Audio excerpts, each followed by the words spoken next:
Assalamualaikum warahmatullahi wabarakatuh. Waalaikumsalam warahmatullahi wabarakatuh. Alhamdulillah, salatu wassalamu ala rasulillah. Ba'du.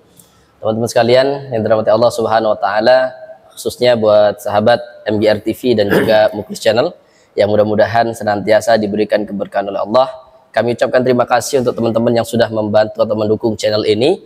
Mudah-mudahan bisa berkembang dan juga memberikan manfaat untuk orang banyak. Amin amin ya rabbal alamin. Malam hari ini teman-teman sekalian, kita duduk bersama salah satu tokoh di Masjid Gadok Raya ya. Beliau adalah wakil ketua DKM Masjid Gadok Raya, yaitu Abi Zainul. Gimana Abi, hari ini sehat? Alhamdulillah. Alhamdulillah sehat. Kalau nggak salah ini beritanya kemarin barusan dapat cucu baru nih. Alhamdulillah. Laki-laki atau perempuan Abi? Alhamdulillah kemarin laki-laki. Laki-laki. Jadi cucu keempat. Cucu keempat dari 4 anak, tapi yang 2 sudah nikah 2 orang. Sudah nikah 2 orang, 2-nya lagi belum. Dapat 2, yang 2 yang belum. Alhamdulillah, cucu keempat ya Bi ya. Seneng banget berarti ya Bi ya. Alhamdulillah. Pantesan kemarin kayaknya beberapa hari agak jarang ke masjid ya, karena bolak-balik ke rumah sakit mungkin ya. Tapi alhamdulillah normal ya Bi. Sebenarnya ke masjid juga. Ke masjid. Tetap. Cuman kegiatan kayak tahsin kemarin belum sempat ya ikut ya. Tahsinnya agak. Jadi alhamdulillah hari ini kita bersama beliau pengen bincang-bincang ya, kita curi ilmu dari beliau karena tentu beliau, apalagi beliau ini juga perantauan ya Bi ya. Perantauan, sama-sama dari Sumatera sebenarnya, cuman kalau Abi lebih jauh lagi dikit lah ya, jauh lebih dikit. Apa Belitung, Pulau Belitung. Abi dulu ya? Abi dulu atau Lampung dulu sih sebenarnya itu? Sebenarnya Lampung kalau dulu ya? ke utara, kalau Imam ke beda jalur ya itu barat sebenarnya? ya, ke barat ya. Barat. Ya, pokoknya kami sama-sama Sumatera dan ini mungkin agak-agak nyambung, agak Melayu-Melayu dikit ya bahasanya. Agak bahasa-bahasa Melayu. Ini Abi luar biasa. Abi dari tahun berapa Abi hijrah lah ya? Karena kan Nabi juga tuh suksesnya ketika hijrah ya Abi ya. Dengan berhijrah katanya bisa jadi apa namanya, wasilah sukses. Abi gimana nih Abi? Tahun berapa Abi pertama hijrah ke? Kalau diceritakan, sebenarnya bisa ngambil ada sebuah film sebenarnya. Kalau cerita ya. Kalau diceritain semuanya bisa jadi film ya. Apa? Laskar Pelangi. Oh ya, Laskar Pelangi di situ ya. Betul, Laskar Pelangi itu dari Belitung. Tepatnya dulu ada Belitung itu ada 4 kecamatan ya. Kecamatan itu namanya Kecamatan Manggar. Kalau yang terkenal itu tempatnya asalnya Profesor Yusril Iza Mahendra. Prof. Yusril ya. Dan salah satu tokoh negarawan lah ya. Basuki Purnama ya. Ahok. Oh, juga dari Belitung juga? Iya. Oh, banyak berarti ya tokoh politik yang dari daerah Belitung ya. Jadi kalau lihat perjalanannya, jadi sejak SD itu. SD. Abi berangkat ke Jakarta. Pada saat memang kondisi pada saat itu orang tua usia pensiun. Dari perusahaan tambang timah. Emang kalau itu ya. Itu emang terkenal dengan timah ya Bi ya. Jadi punya kakak yang paling tua tinggal di Jakarta. Jadi udah ada duluan yang kesini berarti ceritanya. Betul. Jadi kelas 5 itu dititipkan sama orang kapal barang ya. Kapal barang. Dari Belitung ke Jakarta pakai kapal barang. Gimana rasanya itu? Pasti lama itu ya Bi. Kayaknya lama banget. Kelas 5 SD. Kelas 5 SD sendirian atau sendiri? Masya Allah. Jadi ditumpangin dengan apa? Awak kapal lah ya. Kok berani? Ya. Imam cuman herannya kok berani. Cuman karena mungkin apa ya? Bukan terpaksa juga ya kalau. Udah modal pengen tahu juga Jakarta kali ya. Tapi kan kelas 5 SD Bi, anak pengen melanjutkan sekolah tuh udah tahu juga sih. Ya anak kelas 5 SD loh, masih kalau sekarang kan masih seneng main game lagi. Itu sudah nekat dari Belitung ke ini teman-teman, ke Jakarta. Luar biasa jadi mental. Itu pun perjalanannya itu kan kapal barang ya. Jadi bawa muatannya itu keramik. Keramik tuh untuk seperti apa? Tempat duduk toilet ya. Duduk untuk bahan-bahan untuk WC itu ya. Ada juga barang pecah belah lah ya. Karena memang di Belitung itu dulu ada perusahaan Kia kan. Kia itu sebenarnya di Belitung dulu adanya. Oh, itu di bidang apa itu? Ya buatan itu, material Ya, keramik-keramik gitu. material, karena dari tanah kaolin kan. Hmm. Yang biasanya perjalanan itu 2 hari 1 malam. Wuh, Tapi saat itu itu di kapal apa di daratnya kapal, aja? di kapal. Di kapalnya aja. Iya. Oh, pas. Jadi kalau Masya tidur Allah, tuh Masya Allah. tidur di mana aja.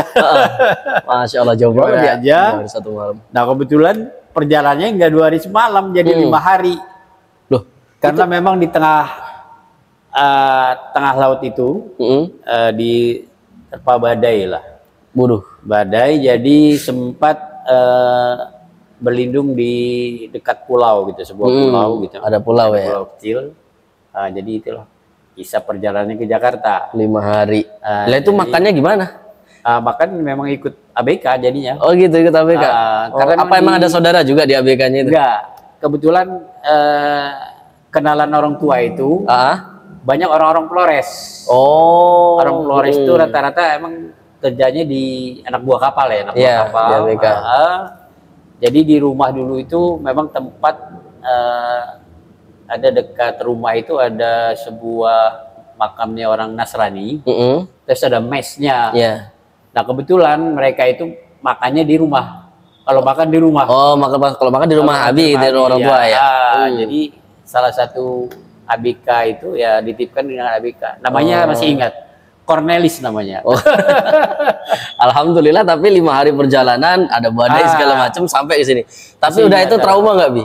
Ya kan itu Sebenarnya berarti enggak juga. enggak juga ya. Enggak, karena memang dulu kan pesawat itu udah masuk ke Belitung. Cuman kan enggak setiap hari. Ya. Dulu itu udah masuk dan biayanya juga cukup mahal saat itu kan. Nah, jadi kalau bolak-balik tuh, tapi kalau pulang tuh agak lama juga lah, bisa 4 tahun 5 tahun baru pulang. Mau lebaran itu baru pulang. Orang tua padahal di Belitung sana, semua di ya, Belitung, Bi? Belitung. Wih, kuat juga mentalnya, luar biasa. Ini buat Jadi anak gitu. muda nih yang pengen merantau. Kalau merantaunya lulus kuliah baru merantau, itu bukan nekat, bukan berani. Emang udah umurnya buat merantau. Abi dari usia SD udah sendirian dititipin ABK, kena badai. Lah terus karena di situ kan di kelas 5 SD ya, Bi. Berarti di sini lanjut sekolah dong. Lanjut sekolah. Lanjut sekolahnya Ada di SD biasa tuh. daerah Jakarta Selatan, tepatnya di Menteng Atas. Oh, daerah Menteng Menteng Atas. Tapi belum kayak Atas. sekarang ya kali ya. Masih masih kayak kampung gitu Jakarta waktu itu.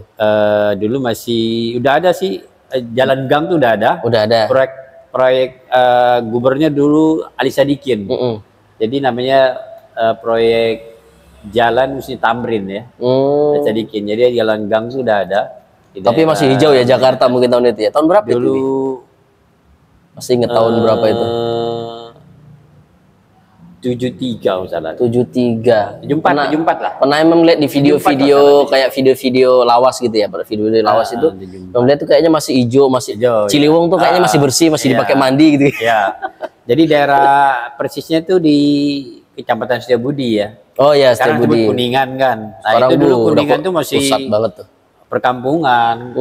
Jadi pohon-pohon pohon-pohon buah tuh banyak. Pohon kecapi, pohon kelapa masih penduduk asli lah Betawi Masih ya. banyak di situ sana ya waktu itu ya. Tahun-tahun itu ya. Tapi Berarti memang, dari tahun 74 pindah ke sini lanjut kuliah itu sekolah ya, SD ya berarti iya, ya. SD, SMP sampai SMA. Di situ? Di Jakarta ya. Di Jakarta Selatan. Jakarta Selatan. Iya. Setelah itu Melanjutkan. dari orang tua Abi itu sampai Abi SMA Iya. pernah jenguk ke sini? Oh, pernah. Pernah juga. Iya. Sering Pernah- apa pernah sering? datang juga. Biasa berkunjung keluarga lah ya. Mm-mm. Betul lah, saudara masih banyak juga. Kalau orang tua kan asalnya dari Pulau Bawean. Daerah mana tuh Bawean? Bawean itu di Laut Jawa. Heeh. Dia masuk Jawa Timur. Oh. Jadi dia Itu kan berarti ada daerah Jawa dong. apanya? Abi ada daerah Jawa dong berarti. Ada. Jadi Jawa Timur itu. Asli orang Jawa Timur. Orang Bawean ya, Bapak Oh. Bawean. Bawean itu dulu ada kapal yang pernah kebakar tuh Masa Lembo ya. Ada Pernah kejadian di Lembo situ. itu ya. Kapal Tampo Mas ya. Daerah-daerah situ lah pulaunya tuh Bawean.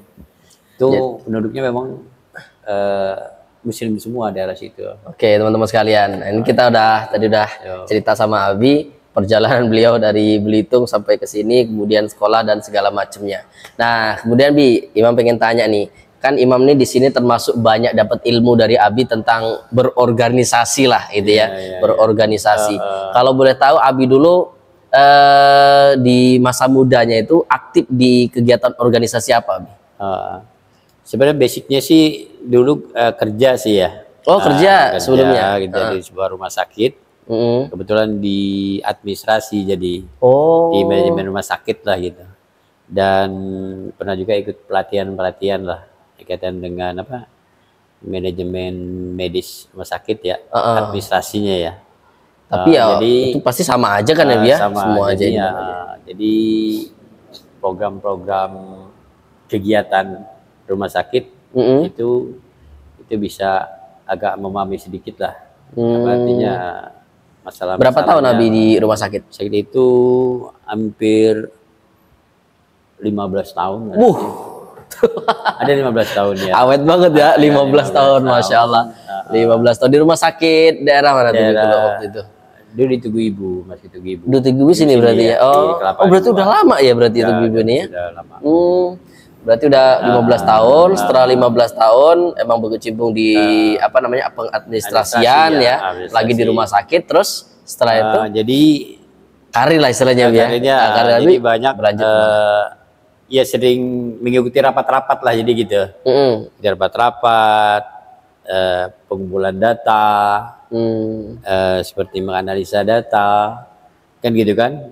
Ya, jadi emang organisasi itu memang perlu ada penguatan organisasi itu sendiri, selain penguatan administrasi, penguatan struktur maupun penguatan program. Tapi kadang mohon maaf nih, dalam organisasi nih ya, dulu kan Imam juga ya di kampus ataupun di masih mondok dulu kan ikut organisasi ya walaupun masih lingkupnya kecil lah gitu. Ada statement begini dari teman-teman itu, Bi, katanya buat apa sih ikut organisasi, buat apa sih pakai bikin program, kalau misalnya ada rencana langsung aja jalan gitu. Jadi menurut Abi konsep pemikiran begitu dalam hal organisasi itu bagus atau enggak sih, Bi? Jadi mereka itu berpendapat kepada Imam waktu itu di pesantren ya, di pesantren itu istilahnya jadi presiden santri lah gitu. Jadi ketua OSIS kalau di sekolah umum ya. Lalu kita pengen buat program dan segala macam. Ada beberapa mungkin ya masukan lah dari teman. Buat apa sih nyusun-nyusun kayak gitu? Ya kalau pengen ada kegiatan, ya udah bikin aja langsung, jalan aja, nggak usah direncanain, nggak usah dibikin ini, nggak usah tulis ini tulis itu, nggak usah ngasih tujuan-tujuan. Buat apa sih gitu? Ribet katanya gitu, ribet, ngapain nulis begitu? Jadi pengalaman Abi itu pernah di rumah sakit itu, kebetulan Abi sendiri kan sampai SMA aja kan sekolahnya, nggak sempat kuliah. Jadi pada saat jam pulang kerja jam 4, kita punya wakil direktur rumah sakit lah. Beliau itu kebetulan pensiunan pegawai negeri dulu di Departemen Kesehatan. Nah, beliau itu memang orangnya sangat mendidik banget. Abi belajar dari beliau berarti ya. Jadi beliau yang menyempatkan waktunya di luar jam kerja tuh ngumpulin karyawannya yang duduk di struktur organisasi rumah sakit ya. Itu ada yang malah yang tidak sekolah pun ada. Nggak sekolah, ada juga nggak tamat SD lah, sekolah tapi nggak tamat SD gitu, tapi dikasih tanggung jawab gitu. Jadi setiap jam 4 sore itu kita ikuti pelajaran dari beliau, belajar manajemen. Luar biasa ya berarti beliau itu mungkin karena memang dulu itu kepala biro ya. Kalau biro umum, kalau sekarang tuh kalau di departemen tuh mungkin eselon 1 kali, dirjen ya. Dirjen di bawah menteri, setingkat bawah menteri itu.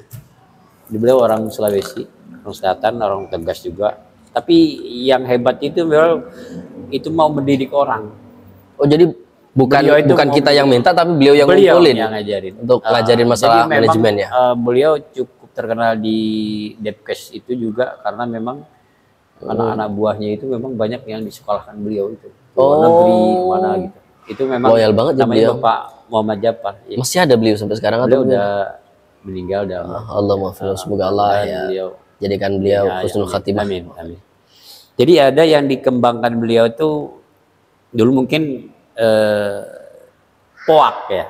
Apa itu istilahnya? Yang tadi yang kaitan dengan perlu nggak sebenarnya ada catatan, ada apa rencana-rencana gitu. Nah beliau itu yang disampaikan beliau itu tentang POAK. POAK itu ada planning, perencanaan ya. Organization ya, pengorganisasian ya. Hanya actuating apa ya, aksi ya. Actuating, sini controlling. Nah itu ada POAK itu ininya. Yang beliau sampaikan itu. Beliau itu. Kalau zaman sekarang mungkin ada tambahan lagi kan ada gitu ya selain POAK itu perencanaan.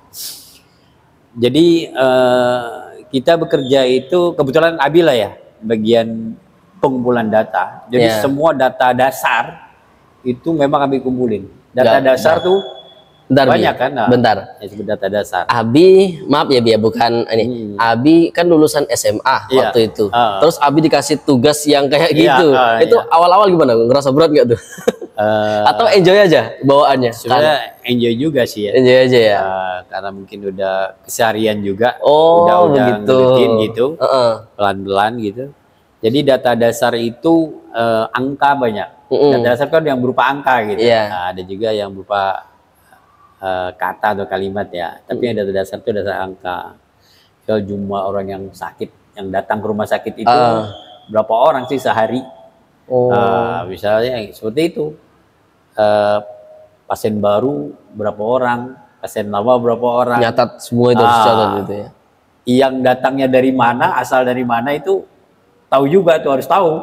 Misalnya apa dari Cisalak, apa dari mana? Depok, apa dari misal dari Pal, Kelapa II gitu, ada Mekarsari, dari Cibubur, itu punya data kayak gitu. Dan jadi, itu yang Abi olah setiap hari. Jadi kebetulan memang dulu Abi itu diberi tugas sebagai kepala urusan apa? PPL, penyusunan program dan laporan. Jadi semua data medis, non medis, data keuangan terkumpul di kita gitu. Berarti penting banget ya perencanaan itu ya. Jadi memang kebiasaan karena memang tadi tuh wakil direktur memang orang birokrat. Memang cara kerja birokrat dengan swasta kayaknya ada beda gitu sedikit ya, beda lihatnya. Jadi memang birokrat itu pakai perencanaan tapi terukur juga gitu, terukur, dipertimbangkan. Jadi beliau dulu masih ngontrak kan rumah sakit ya, masih ngontrak itu. Tuh ibu ini. Dulu masih ngontrak, masih ngontrak di depan PT Meiwa itu tahun 80 berapa ya, tujuan lah. Jadi untuk pengembangannya beliau melalui program rapat kerja gitu. Jadi setiap tahun ada raker istilahnya. Ada raker terus. Seperti di kalau sampai sekarang itu raker-raker sebanyak ya. Kan ada raker-raker gitu ya. Di rapat kerja. Rapat kerja itulah kita menyajikan sebuah buku yang tadi pengumpulan data keuangan, data medis, non medis. Nah, itu dulu Abi itu mengumpulkan itu. Terus bareng-bareng dengan teman-teman staf juga. Kalau yang bisa kita analisa gitu. Data. Jadi kan tadi itu jadi yang pada akhirnya data angka menjadi kalimat kan, bisa gitu dinyusun, pada akhirnya bentuk satu buku. Tapi nanti ada konsultan kita gitu. Konsultan kita tuh orang departemen kesehatan juga, jadi dulu orangnya bagus juga, lulusan dari Inggris juga ya. Jadi memang menariknya tuh beliau juga orangnya selalu dengan sepakat, sesuatu itu dengan sepakatan ya. Jadi diskusikan, diusulkan dengan anggota begitu ya, Bia. Jadi kita bawa narasi yang udah kita buat dari analisa data gitu, dari kalimat. Nanti kita bacakan ke beliau. Nanti beliau yang menyeleksi lagi ya, sortir lah atau apa itu nanti sehingga menjadi lebih sempurna gitu. Jadi bisa menjadi bentuk sebuah buku. Jadi bisa ngukur apa nanti kekuatan, kelemahan, kesimpulannya apa. Nah itu bisa juga. Itu rapat kerja sampai ke 5 kali ya. Sehingga menjadikan Tugu Ibu itu mendirikan rumah sakit. Oh, hasil sekarang ya, Bi ya. Iya. Tertib administrasi itu pasti ada Iya, hasil iya, begitu iya, ya. itu Nah, dari situ. seterusnya Bi. Nah, ini kan Abi dari ya emang ternyata backgroundnya ya Iya, begitu ya, dan iya. manajemen administrasi dan emang yang iya, tertib administrasi lah segala iya, macamnya. Dan sekarang Abi alhamdulillah diamanahkan oleh jamaah untuk apa namanya menjadi wakil DKM Iya, gitu kan, wakil DKM apa namanya menemani Pak Arif dan juga Iya, dengan para yang DKM lain, yang lainnya. Nah, apa hal-hal yang mungkin dari hal manajemen ya, Bi ya, mungkin ada yang pernah pengen Abi apa bahasanya ya, lebih tepatnya itu Abi bawa ke masjid ini dalam hal apa namanya manajemen itu. Abi sebenarnya dalam mengurus masjid ini nggak cuma masjid kita saja ya, tapi semua masjid. Betul. Menurut pandangan Abi dalam mengurus masjid itu, hal-hal yang bersifat administratif itu harus benar-benar detail, seperti kayak peta perusahaan mungkin gitu ya, kayak mungkin tadi pemerintahan kan mereka kan tertib banget tuh ya. Apakah dengan ngurus masjid itu juga harus seperti itu sih, Bi, sebenarnya? Kok kayaknya apa enggak? Yang penting kan masjid kan intinya, kalau maaf nih mungkin jamaah ngertinya mah setiap waktu masuk sholat ada yang azan, ada yang imam, gitu saja ya. Nah, tapi kan kalau untuk bagi pengurus, hal-hal yang bersifat administratif dan juga program-program yang tercatat, tertulis dengan berbagai macam tujuan segala macamnya, itu bagaimana pandangan Nabi sebenarnya? Jadi sebenarnya bisa dikatakan sama sih ya. Kalau rumah sakit, memang yang datang tuh orang sakit, dan tidak orang pengantar sakit, tidak sakit. Tapi pengantar sakit juga bisa sakit juga. Kalau ditelusurin gitu. Nah, kalau masjid sebenarnya sama juga sih sebenarnya. Masjid itu juga bisa dikatakan bengkelnya orang sakit. Mungkin sakit apa secara itunya ya, lemah dalam rohani lah mungkin ya. Gitu. Jadi memang penting itu perencanaan. Jadi pernah juga di waktu itu tuh Abi ngikutin bukan pelatihan tapi semacam inilah motivasi, ceramah motivasi ya, oleh seorang profesor. Jadi rumah sakit itu mengundang seorang profesor yang namanya lupa tapi beliau itu yang justru yang membuat metode kerja yang disebut dengan ini manajemen akar masalah. Beliau yang menciptakan itu. Ada istilahnya tapi lupa Abi itu. Jadi kita diundang di sebuah wisma lah, pertemuan ya. Jadi seluruh struktur yang duduk di struktur rumah sakit itu diundang, harus hadir. Jadi mulai yang punya rumah sakit, direktur rumah sakit, jadi sampai ke tingkat yang paling bawah itu, dari yang atas jawab, paling bawah harus hadir semua ya. Jadi di situ kita memang diberikan sebuah materi pembelajaran yang sangat bagus sebenarnya, karena untuk judul memang untuk membangun rumah sakit supaya bagus kan gitu. Sama juga. Jadi kita di situ hanya disuruh menulis sebuah karton, potongan karton, beliau siapkan itu spidol, tas karton. Jadi semua itu dikatakan yang hadir ini semua adalah karyawan rumah sakit. Tetapi posisinya tidak ada yang disebut seorang direktur yang punya rumah sakit, tapi dibuat sama rata semua. Rata. Yang diperlukan adalah apa yang Bapak lihat tulis, apa yang Bapak pernah dengar tulis, kan gitu. Nanti di karton itu Bapak tulis dan tempelkan di tembok, di tembok besar ini, ya gitu. Jadi tugas Bapak itu hanya itu, menulis atau mencatat semua yang pernah dilihat, semua yang dialami, yang dirasakan selama menjadi karyawan lah istilahnya gitu ya. Jadi memang akhirnya semua nulis kan, yang enak, yang tidak enak, yang kaitan dengan kayaknya gaji, banyak yang nggak enak tuh kayaknya tuh, apalagi masalah gaji kan gitu, yang kaitan dengan tenaga kerjaan kan gitu kan, tentang kepuasan pasien, macam-macam lah itu. Jadi disajikan di sebuah tembok besar itu, jadi tulisan-tulisan yang macam-macam isinya. Dari macam-macam tulisan ini lalu dikumpulkanlah gitu. Diperkecil lah, mungkin dikelompokkan gitu ya, Bia. Dikelompokkan. Di situ menjadi apa? Sebuah nantinya rumusan-rumusan yang menjadikan sebuah visi misi rumah sakit.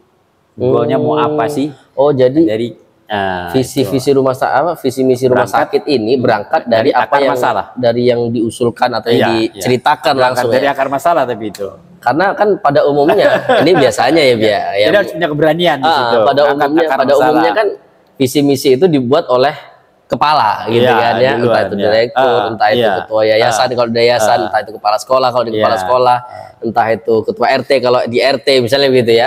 Artinya kepala lah yang buat visi misi tentang apa namanya bagaimana ini. Nah, ini ternyata visi misi rumah sakit Ibu ini diambil atau dikumpulkan dari berbagai hal yang tadi disuruh ya semua karyawan.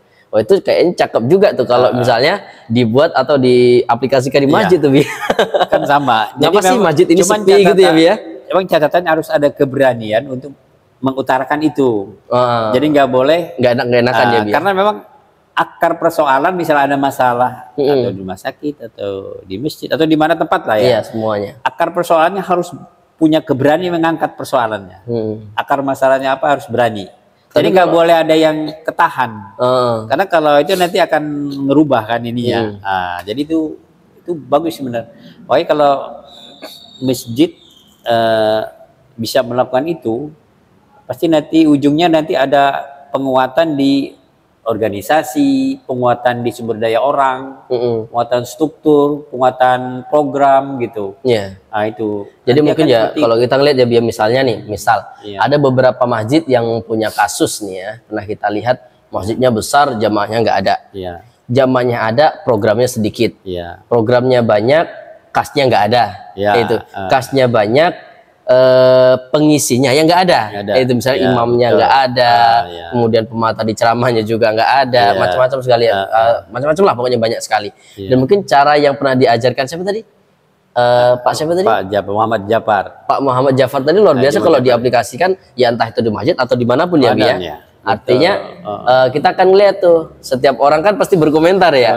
Oh, ini misalnya masjid kamar mandinya kurang, jadi kurang nyaman misalnya gitu. Oh, masjid ini misalnya imamnya kurang bagus, yang bikin orang malas ke masjid jadinya misalnya gitu ya. Oh, ternyata masjid ini gelap, penerangannya nggak maksimal gitu, jadi orang juga malas. Oh, berarti mungkin masalah-masalah yang ada di masjid sehingga membuat masjid itu jadi sepi jamaah mungkin ya. Itu bisa terangkat tuh kayaknya kalau dengan seperti itu. Iya, memang kelemahan yang Abi lihat ya. Kebetulan memang pernah juga terlibat di pengurus struktur lingkungan gitu ya.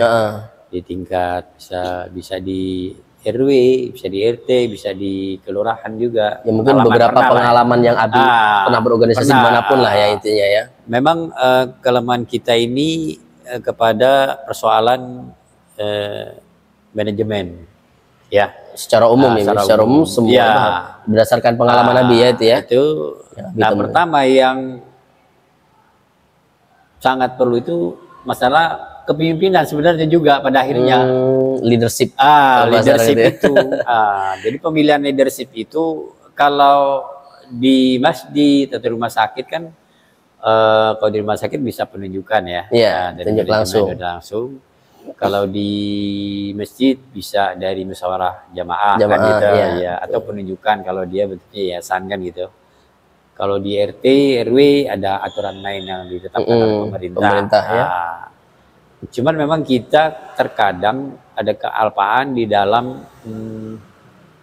kalau teknis mengenai pemilihan ya, model sekarang kan demokrasi. Sistem itu yang dipakai. Tapi musyawarah juga, tapi muatan musyawarah itu lebih kepada teknis, kepada cara memilih orang, tapi bukan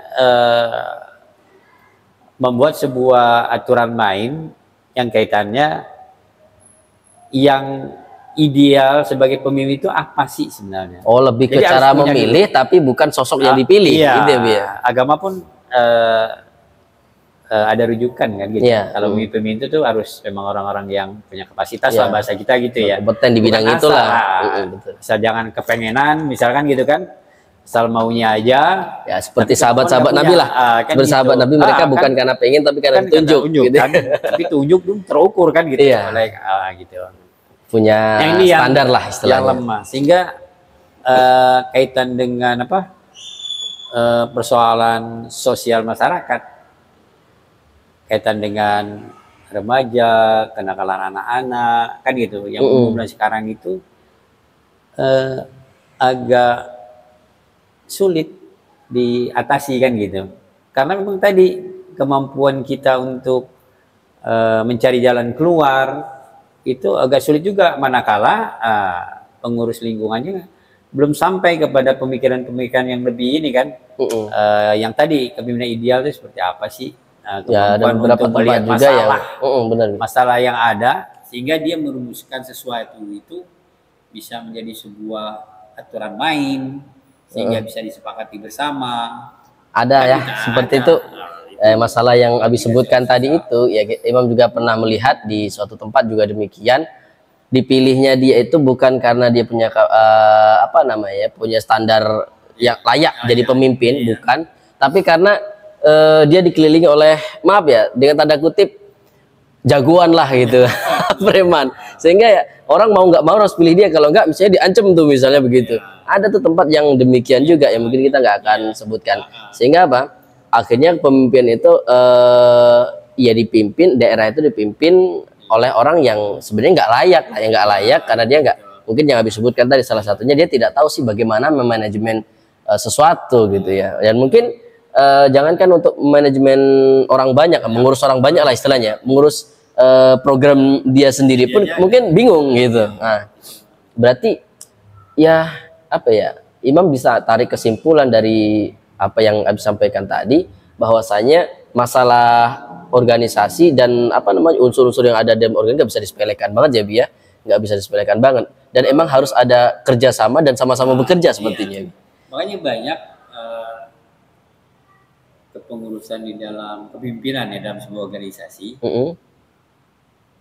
Ada institusinya, ada organisasinya, tapi lemah di dalam menggerakkan organisasinya.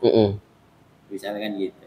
Ada ketua, dia juga melakukan apa yang sebenarnya bukan yang dilakukan, mestinya tidak dilakukan oleh dia. Bukan job dia lah gitu ya. Dia. Nah, ini banyak kita lihat kan. Nggak jauh-jauh lah kalau kita perhatikan. Gitu. Dia ngerjain sesuatu yang bukan jobnya.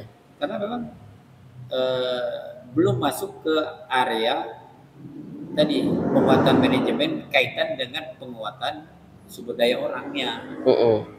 Kan perlu kan? Ya. Kalau udah penguatan organisasinya ada, penguatan strukturnya ada, berarti penguatan sumber daya orangnya ada, pasti itu semaksimal mungkin akan bisa diupayakan kalau tadi kan niat penguatan, emang kata penguatan itu penting tuh. Penguatan itu penting. Berdasarkan ya kita tadi sepakati bersama. Kalau kita sekarang nih, kalau kita mau berani mengangkat persoalan kan itu, kita belum sampai ke mengangkat akar masalah kan. Makanya mungkin tahun depan harapan Abi sih bisa ada agak maju ke ruang itu ya. Dan itu sehingga sebenarnya 2 tahun 3 tahun ini sebenarnya udah baik ya, kalau ukuran sebuah tempat masjid seperti ini contohnya bisa di mana aja. Contohnya Masjid Gadok lah kan, kita ambil masuk, udah usia cukup dari 2002. Dari 2002, 20 tahun lebih lah ya. Iya, tapi baru 3 tahun ini kan dia hangat-hangat lah istilahnya. Secara jumlah jamaah, secara kegiatan itu cukup bagus, cukup baik ya, peningkatan. Kalau bicara data kan, kita bicara data kan gitu. Iya. Tapi memang kita harus masuk kepada itu tadi, penguatan jamaah sendiri. Dan mungkin ya regenerasi juga penting ya, Bia, sepertinya ya. Regenerasi ya mungkin misalnya nih, maaf nih ya, bukan nih kayak Abi yang mungkin udah bahasanya udah sepuh lah, bisa dikatakan sepuh, mungkin bisa bergeser naik menjadi pembina gitu misalnya. Kemudian nanti misalnya beberapa orang tua kita juga demikian angkat yang mungkin orang-orangnya masih usia-usia produktif. Gitu ya, mungkin di angka 40 ke bawah gitu atau maksimal 45 lah. Artinya mereka masih bisa bebas bergerak lah begitu ya, Bi ya. Sehingga yang maaf nih, bukan berarti apa namanya bahasanya bukan meremehkan ya, Bi ya. Tapi yang usia 50 ke atas bagi imam nih, menurut imam nih, mungkin Abi bisa kasih tanggapan juga. Menurut imam yang usia 50 ke atas bukan lagi masanya bekerja, tapi masanya mengontrol dan memberikan masukan. Biarlah yang 40 ke bawah ini yang bekerja, gitu kan, Bi ya. Sepakat nggak Bi dengan itu, Bi, kira-kira, Bi? Itu sepakat banget. Sebenarnya poin inilah nanti sebenarnya kalau ketika ada musyawarah di kita ini ya kan berlangsung nanti. Iya, misalnya. Itu yang sebenarnya yang salah satu yang ingin Nabi sampaikan nantinya. Karena memang problem kita ini soal peremajaan organisasi itu memang lemah. Ini kan peremajaan. Disebut kalau dulu kan sebut peremajaan. Karena kita selalu kalau bicara ketika ada masa tugas selesai, kita hanya terpikir di benak kita cuma satu orang pemimpin yang harus diganti misalnya gitu ya, atau yang harus dicarikan penggantinya. Sama itu. Sebenarnya yang harus kita pikirkan adalah ini organisasi masyarakat kan, di RT, di RW, mau di lurah lah apa segala macam lah istilahnya ya. Atau di masjid. Cobalah berpikir dulu untuk peremajaan organisasi. Kalau kita bicara peremajaan organisasi itu ketika bicara orang, bukan satu orang sebenarnya harapannya yang kita cari. Pasti kita akan mencari seorang figur ketua, mungkin ada wakil ketua atau dari bendahara, sekretaris. Jadi orang-orang yang akan masuk di dalam kepengurusan itu memang orang punya kemampuan itu. Beberapa kali betul, asal nama. Betul. Salah itu. Sepakat. Beberapa yang Imam lihat ya, Bi ya, pengalaman yang Imam ya alami lah dari ketika Imam ya terjun di masyarakat lah gitu ya. Artinya kan Imam beberapa kali bergabung langsung dengan ya para sepuh, artinya berkecimpung di masyarakat lah gitu. Betul yang Abi bilang, bahwasanya ketika akan ada pergantian orang terfokus ke kepemimpinnya. Ini nanti yang gantiin siapa, mau nggak beliau lanjut gitu terus pokoknya, Bi. Jadi tidak terpikirkan apa istilahnya nanti misalnya bagian ininya siapa, bagian ini siapa yang layak untuk jadi bendahara, siapa yang layak jadi sekretaris siapa. Kayaknya nggak sampai ke sana karena fokusnya ke atas dulu ya, ke atas. Padahal mungkin kalau pengen cari yang atas pun banyak yang mau ya, yang mau banyak walaupun yang bisa mungkin sedikit gitu ya. Tapi ini alhamdulillah sih kalau kita lihat yang Abi bilang tadi untuk 3 tahun terakhir ini, khususnya nih kalau kita bicara masalah Masjid Darul Raya dalam segi kepengurusan dan segala macam, Imam ya secara pribadi merasanya alhamdulillah baik, harmonis dan lancar gitu ya. Dan mungkin betul kata Abi perlu peremajaan dan mungkin bahasanya rapat koordinasi untuk apa namanya memperbaiki untuk kedepannya lagi lah gitulah ya. Terima kasih ya, Bi ya. Ini kayaknya udah masuk azan nih. Nggak kerasa ya, Bi ya. Udah 30 menit lebih kita ngobrol. Alhamdulillah. Kita sambung di lain waktu, teman-teman sekalian. Kita masih panjang lagi berbicara tentang organisasi dan pentingnya organisasi. Kenapa kita harus organisasi? Tadi sudah dijabarkan oleh Abi. Kalau kita ini tidak berorganisasi, maka kita pasti akan kaku. Hidup di masyarakat, hidup dimanapun kita akan kaku dan kita akan jadi orang yang cuma ngikut. Kenapa? Karena kita tidak bisa untuk menyampaikan pendapat gitu kan. Maka organisasi itu sangat penting untuk teman-teman mahasiswa juga bagian ya, Bi ya. Untuk teman-teman mahasiswa nih khususnya ya, harus aktif berorganisasi walaupun mungkin bukan lingkup yang besar. Terima kasih Abi arahannya, nasihatnya malam hari ini tentang apa itu organisasi, bagaimana berorganisasi, pentingnya manajemen, pentingnya catat mencatat ya, dan pentingnya memilih pemimpin dan segala macamnya. Ini luar biasa ilmu kita malam hari. Terima kasih teman-teman yang sudah setia menonton MGR TV dan Muklis Channel. Semoga bermanfaat untuk kita semuanya. Assalamualaikum warahmatullahi wabarakatuh. Waalaikumsalam warahmatullahi wabarakatuh. Kasih Abi. Insyaallah.